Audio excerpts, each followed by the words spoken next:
welcome to the deep dive. Today we are crashing a party that might just be the most influential, intellectually charged bender in the history of Western thought. We are plunging into Plato's Symposium, a philosophical text that's disguised as a drunken victory banquet. And we are definitely plunging into the deep end of desire, because the setting here is just everything. I mean, just imagine it. You've got this group of elite Athenian men, a tragic poet, a comic poet, a physician, a rising politician, and of course Socrates. And they're all hungover. Exactly. They've been drinking heavily the day before. Now they're gathering for a celebratory dinner, but the physician, Eryximachus, he suggests, maybe let's take it easy tonight. Right. He says, let's dismiss the flute girl. Yeah, dismiss the flute girl and replace the hard drinking with something else. A series of structured speeches, these encomia, all in praise of the god love, or eros. I love that setup. It's a contest of rhetoric that is about to become, well, a contest of truth. It is. And we're listening to a story told by a guy named Apollodorus, a big follower of Socrates. Who heard it from Aristodemus, who was actually at the party. So it's a narrative told through 2 degrees of separation. Right. Which immediately signals to you, the listener, that we are dealing with a carefully framed, almost sacred piece of knowledge here. And our mission today is to treat that narrative frame as really a brilliant disguise. We need to move past the poetic mythology and the humor, the drinking, the hiccups, the guest who crashes the party drunk. It's all of that. And perform a rigorous philosophical extraction. We're going to analyze the core logical claims, map the architecture of the Socratic argument, and define the specific technical vocabulary Plato basically invented just for this discussion. The stage is set perfectly. The host is Agathon, the tragic poet, celebrating a recent victory. And then there is Socrates. Famously late. Famously late, yeah. He arrives halfway through the banquet after getting lost in a fit of abstraction in a neighboring portico. He is the ultimate disruptive force. He's about to turn this polite game of flowery praise into a deadly, serious quest for a definition. To really understand the symposium, you have to understand the destination first. The philosophical problem Plato is tackling is, well, it's a fundamental confusion about the nature of desire itself. Is love a perfect state, or is it a dynamic drive? Is it physical, or is it intellectual? He's trying to untangle all of that. So let's just cut right to the answer. The core message that Socrates delivers, which he credits to a prophetess, Diotima of Mantinea. This is the what you'd call the executive thesis of the entire work. Yes. If we distill the entire Diotiman teaching down into a single sentence, it is this. Love is the desire for the everlasting possession of the good. Okay. Manifesting as a creative spiritual energy that ascends through successive stages of beauty until it achieves the contemplation of absolute eternal beauty. That is a weighty sentence. Let's isolate that. If I had to tell a friend the one thing Plato says about love, what are the 3 core elements of that statement? Okay, so first, love is defined by its goal, the eternal good, which for Plato is synonymous with happiness. Second, love is defined by its function. It's a creative, spiritual energy. It's a drive. It's not passive. Okay, drive. And third, love is defined by its mechanism. It operates through an ascent, a climb, moving from the physical and temporary to the abstract and eternal. So the whole text is trying to define the true nature and function of eros and differentiate it from, just physical desire or poetic praise.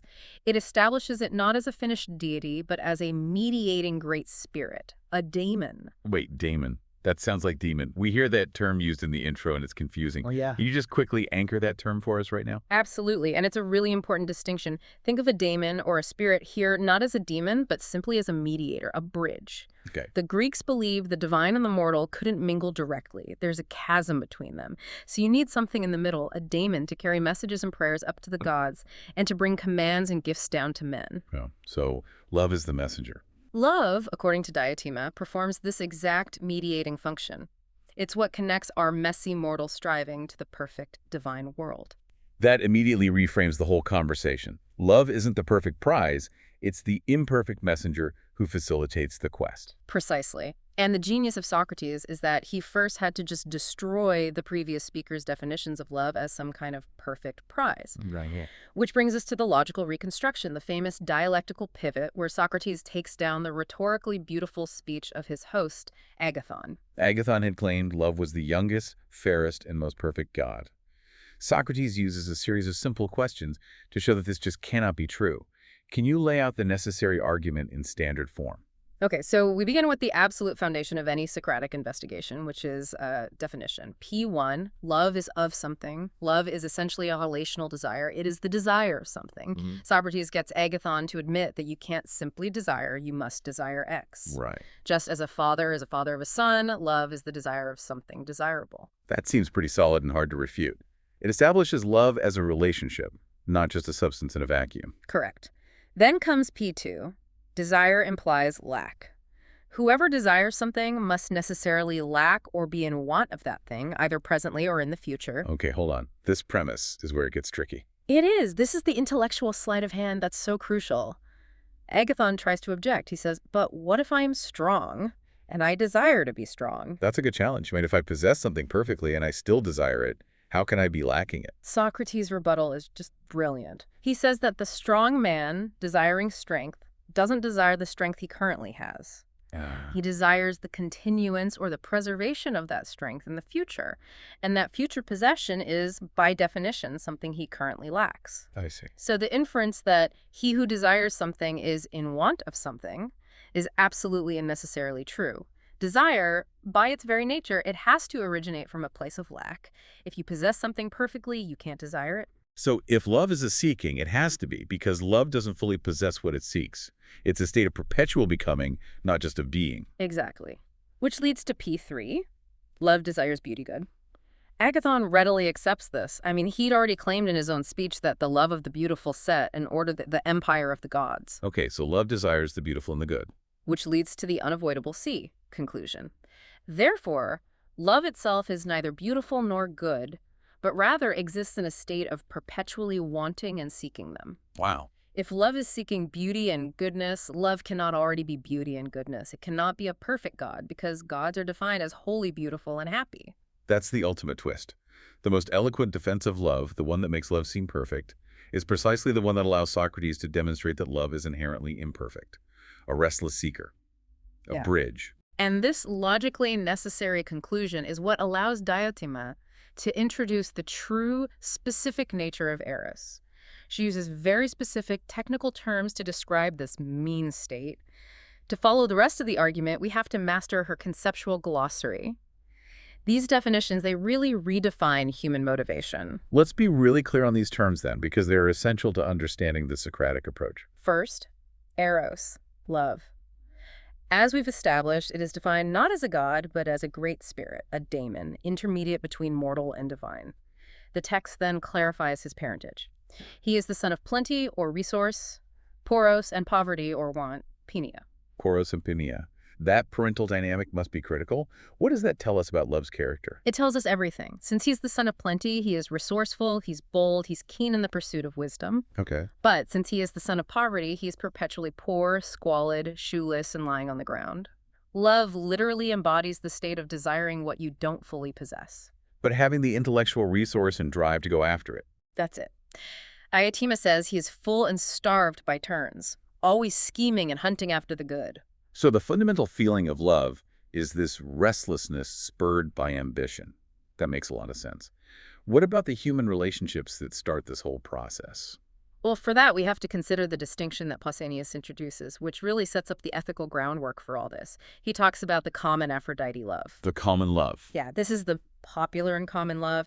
It's interested in the body, it's unstable, it's short-lived, it's associated with physical gratification, and is the offspring of the male-female union of Zeus and Dione. It's indiscriminate, just desiring to gain an end without any concern for nobility. And the alternative. Contrasted with this is the heavenly Aphrodite love. This is the nobler love. It delights only in the intelligent nature of man. It's faithful, lasting, and derived only from the male, from Uranus.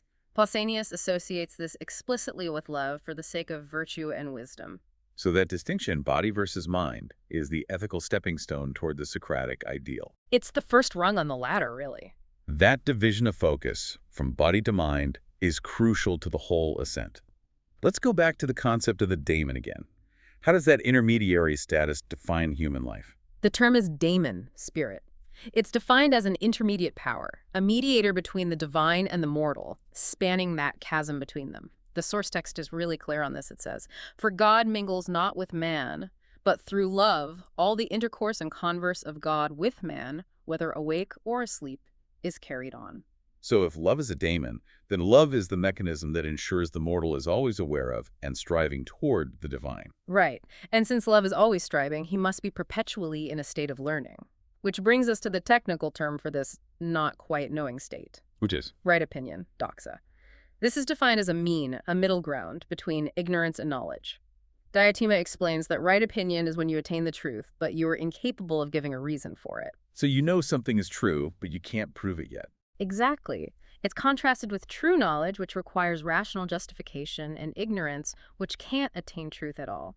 So since love is neither wise, like a god, nor ignorant, like a fool who is satisfied with his ignorance. He exists in this state of right opinion, Well, always driven towards true knowledge. and that links directly to the concept that explains why mortals pursue beauty so fiercely. Generation procreation in beauty. This is the mortal creature's method of achieving a sort of eternity and immortality. Also. Because our bodies, our thoughts, our knowledge, they're in a state of perpetual loss and reparation. We're never truly the same from one moment to the next. So mortality strives for immortality. We do this by leaving a new existence, whether it's bodily offspring or mental conceptions, in the place of the old. This concept of generation explains the profound human need to create. It does. And finally, the ultimate goal.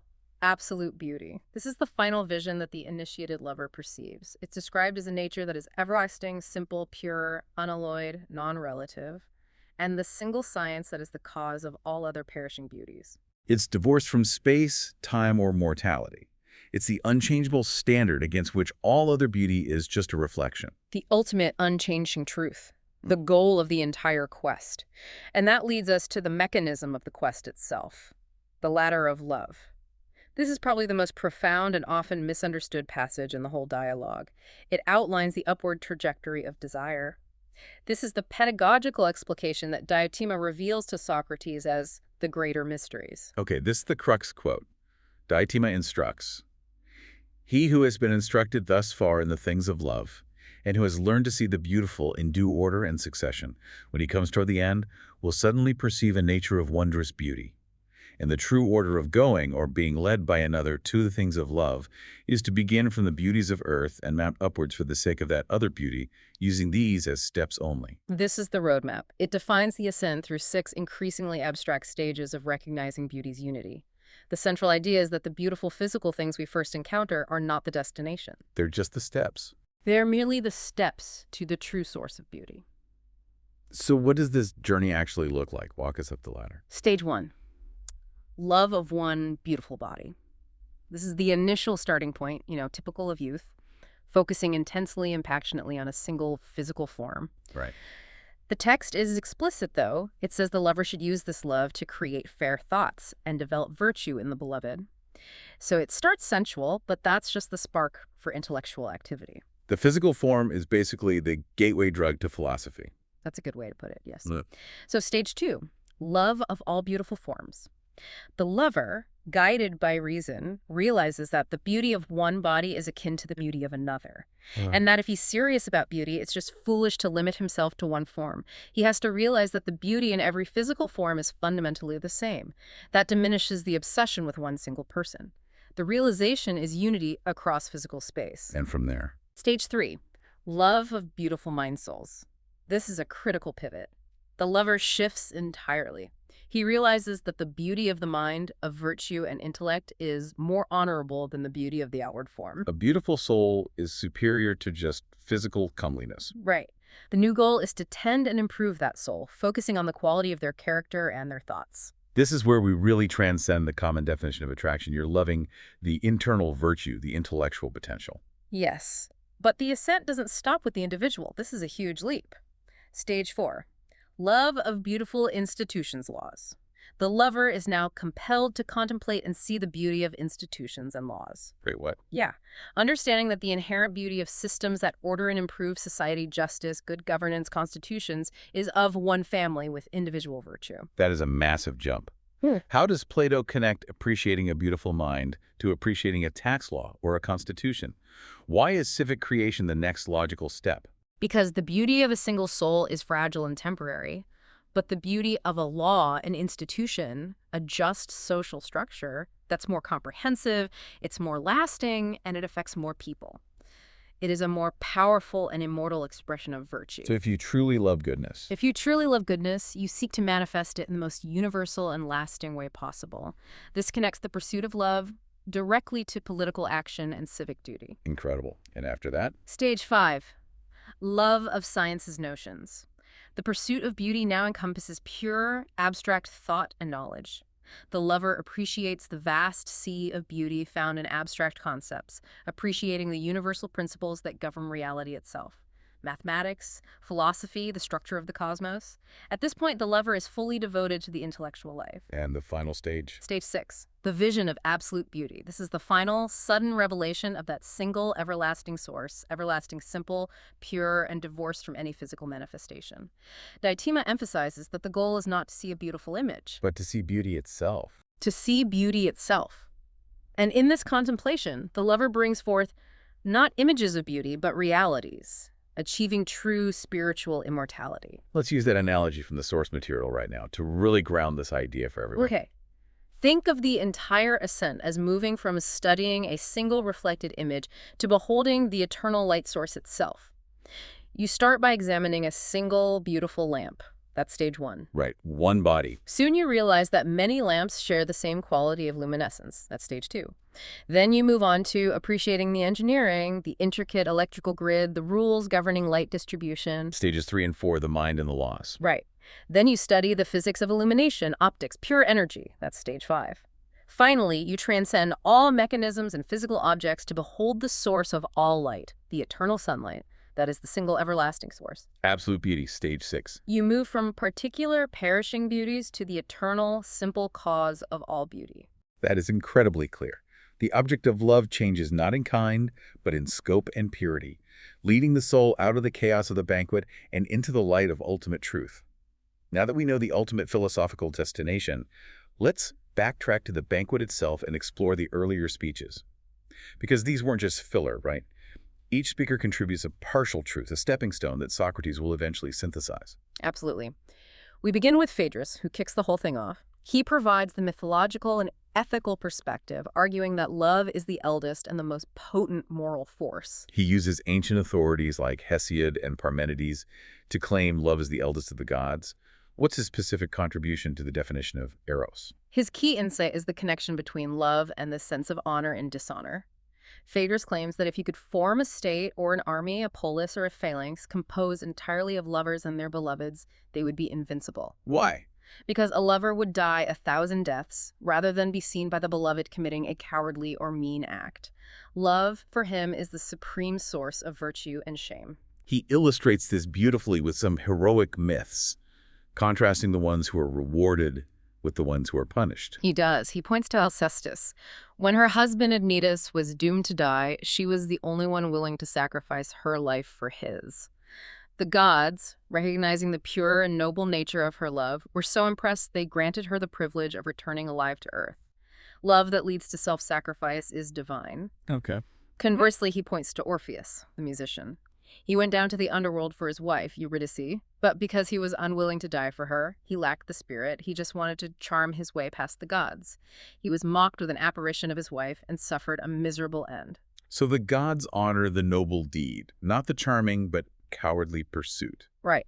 And he also highlights Achilles, who willingly chose death to avenge Patroclus, arguing that the gods honor the selfless love of the hero. So for Phaedrus, love is the supreme moral and military instructor forcing men toward honor. Next is Pausanias, who gives us that crucial philosophical distinction we talked about, the two loves. He introduces the idea of the common love.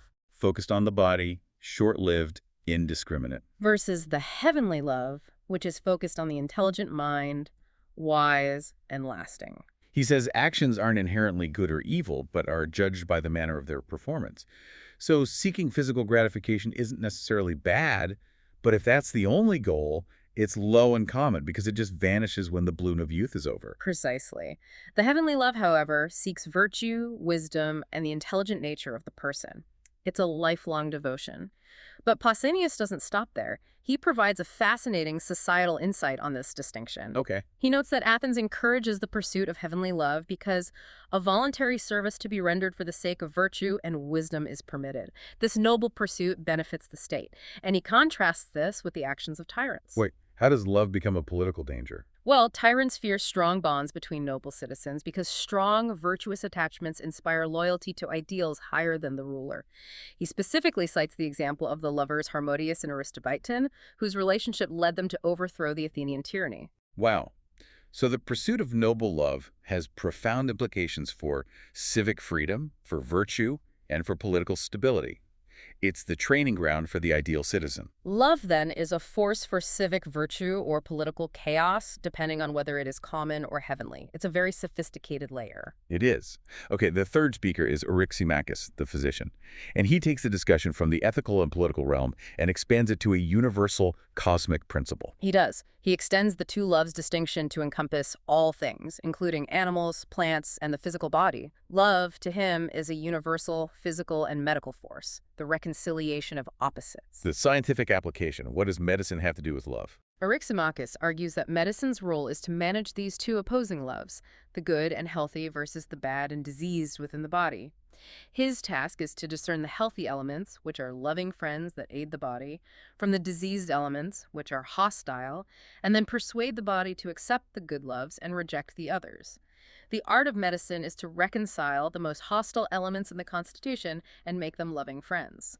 Like hot and cold, moist and dry. Exactly. He makes love a principle of homeostasis. It's the drive toward balance and health in the entire universe. So he uses this to interpret the philosopher Heraclitus, who famously said, harmony is disagreement. Yes, and Eryximachus argues that this is an absurdity.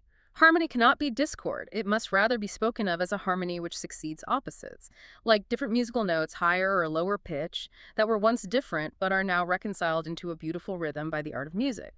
This unifying force extends to astronomy, seasonal balance, even divination. Love is the universal principle of reconciliation and natural order. So we have love as a moral guide from Phaedrus, a source of civic virtue from Pausanias, and a cosmic unifying force from Eryximachus. Now we move to the most famous part, Aristophanes, the comic poet. Aristophanes is suffering from a hiccup, which is a wonderful comic detail, and he provides the most famous, fantastical, and yet deeply serious myth to explain the origin of human nature and love as a desire for wholeness. He describes the original human form as being round, with immense strength and 8 limbs, and 3 sexes, man, a child of the sun, woman, a child of the earth, and the androgynous, a child of the moon. These powerful creatures attempted to scale heaven and attack the gods. Zeus had to strike a balance. He couldn't just annihilate them or he would lose their sacrifices. So his solution was to humble them and increase their numbers for more tribute. He cuts them in half. As you might divide an egg with a hair. And the immediate result is devastating. They become 2 yearning halves, constantly seeking one another out, entwining in mutual embraces, ready to die of hunger and neglect because they couldn't function apart. Yes, Apollo had to do the cleanup. He twisted their faces to the sectional side and gathered the excess skin at the navel, the belly button, as a memorial of the primeval state. That scar is a perpetual reminder of our lost wholeness. That makes the essence of love sound like a desperate, almost tragic psychological wound. Love is the resulting desire to reunite with one's original nature and become the whole. And this is why the myth is so powerful. Aristophanes insists that if Hephaestus, the smith, God offered to melt the pair into one single being, they would immediately agree.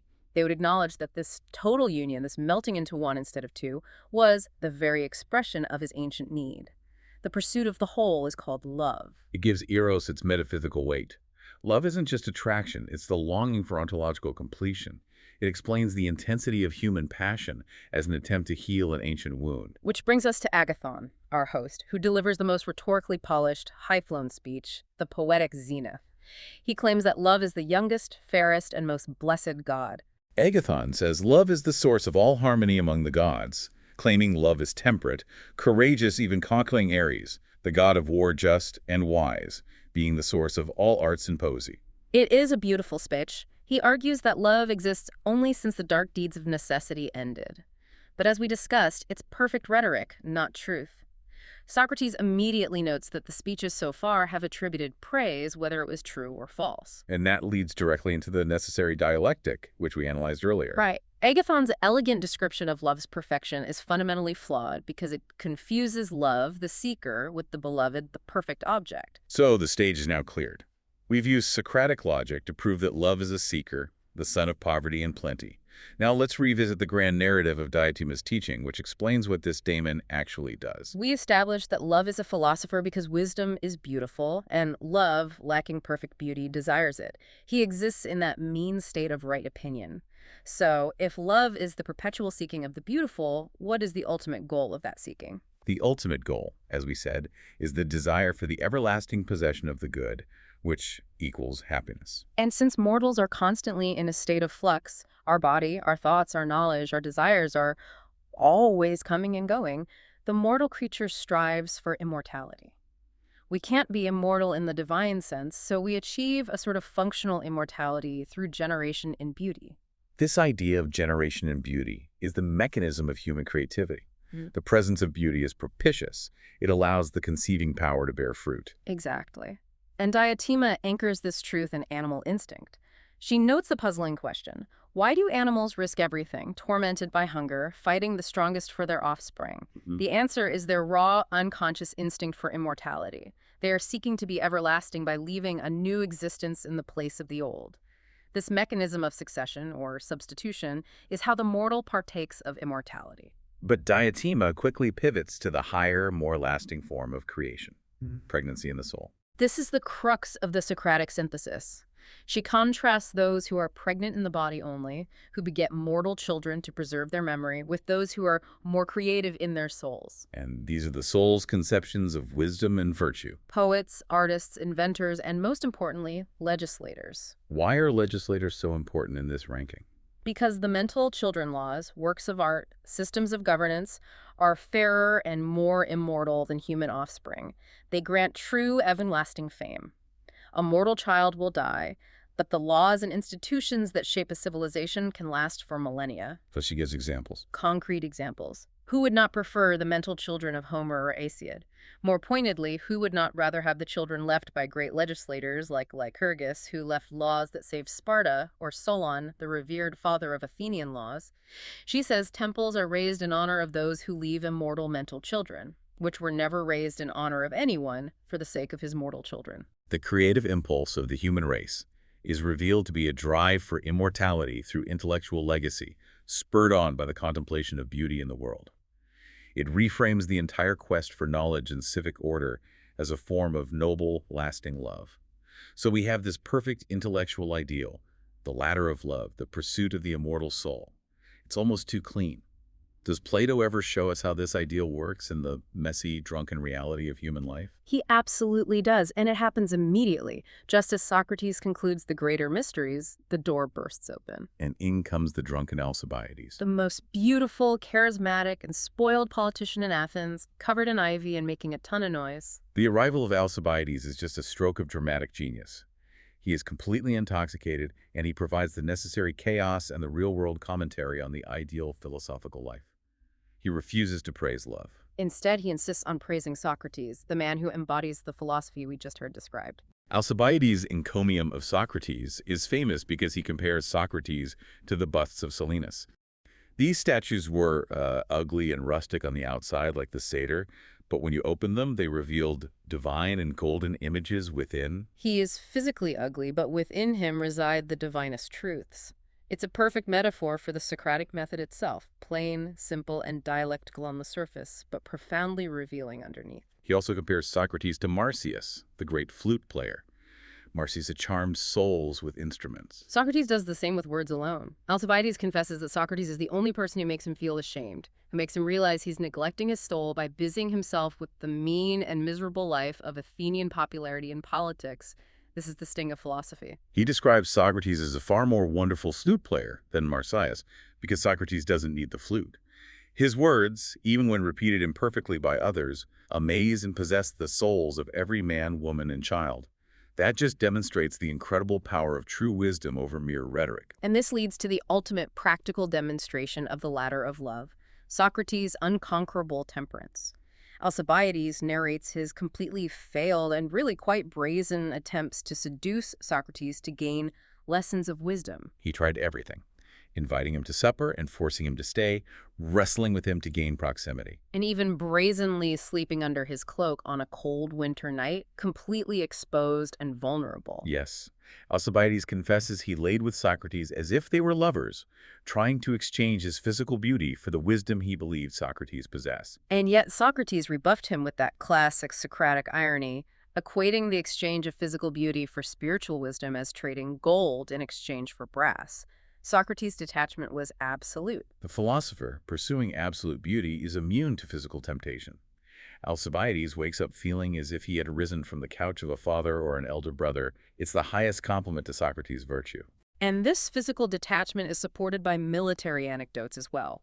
Alcibiades describes Socrates' extraordinary fortitude during the campaign at Potidaea, where he stood fixed in thought for an entire day and night, just absorbing himself in reflection, completely ignoring the element. And at the Battle of Delium, where he calmly walked about, contemplating enemies as well as friends, maintaining his composure amid total chaos. Socrates is presented as a practical saint who won the Olympian victory over human temptation, showing the real-world, self-controlled application of the pursuit of absolute beauty. The discussion then just descends into chaos.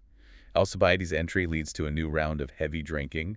The sober guests leave, and we get that incredible final image relayed by Aristodemus, who slept through most of the night. When Aristodemus wakes up at cockcrow, only Socrates, Aristophanes, the comic poet, and Agathon, the tragic poet, are still there, drinking from a large goblet. And Socrates is still arguing with the two of them. What's the final argument? It's short but profound. Socrates compels the drowsy poets to acknowledge that the genius of tragedy and comedy is the same, and that the writer of tragedy ought to be a writer of comedy also. He is compelling the highest ideal and the lowest reality to be reconciled by a single mind. Tragedy and comedy, the sublime and the absurd, must be understood by the philosopher. Exactly. Philosophy has to be capable of synthesizing both the highest ideals, Agathon and his tragedy, and the coarsest, most grounded reality, Aristophanes and his comedy. Then, as the sun rises, the poets finally drift off, and Socrates, having laid them to rest, calmly rises and goes about his daily routine. The philosopher alone is unconquerable by either wine or sleep, rhetoric or temptation. Because his gaze is fixed on the unchanging. That deep dive took us on an ascent from drunken revelry to eternal truth. We saw that the path to knowledge is often chaotic, it's conversational, it's filled with competing ideas, but critical inquiry, Socrates' dialectical method, is the only reliable way to find the truth amid all the noise. The essential lessons we need to hold on to are clear. First, love is not a possession, but a dynamic pursuit, the drive generated by the tension between plenty and poverty. It is an imperfect, mediating spirit. Right. Second, this pursuit is fundamentally rooted in the mortal creature's desire for immortality, achieved through generation in beauty. And third, the highest love is achieved by the systematic ascent from the particular physical beauty we see on earth to the contemplation of absolute eternal knowledge. And what stands out to me is that surprising move in the middle of the ladder of love, that the pursuit of beauty leads directly to the appreciation of good governance. Plato insists that if you love beauty, you must become civic-minded and appreciate the systems that organize and save society. It turns personal desire into a public duty. And if we accept the diatomon ladder, and we recognize that the ascent involves moving from beautiful individuals to the beauty of laws, institutions, and sciences, this raises an important question for you, the learner. The philosopher, being neither ignorant nor wise, always resides in a state of conscious lack and becoming. So consider this. Diotima held up the laws of Lycurgus and Solon as immortal expressions of love. What beautiful institutions or laws are we, in our own time, failing to see as expressions of a higher unifying beauty because we are still focused only on the lower, particular stages of the ladder? What stage on the ladder of love are you currently inhabiting? Something to chew on as you go about your daily routine, just as Socrates did after laying the poets to rest.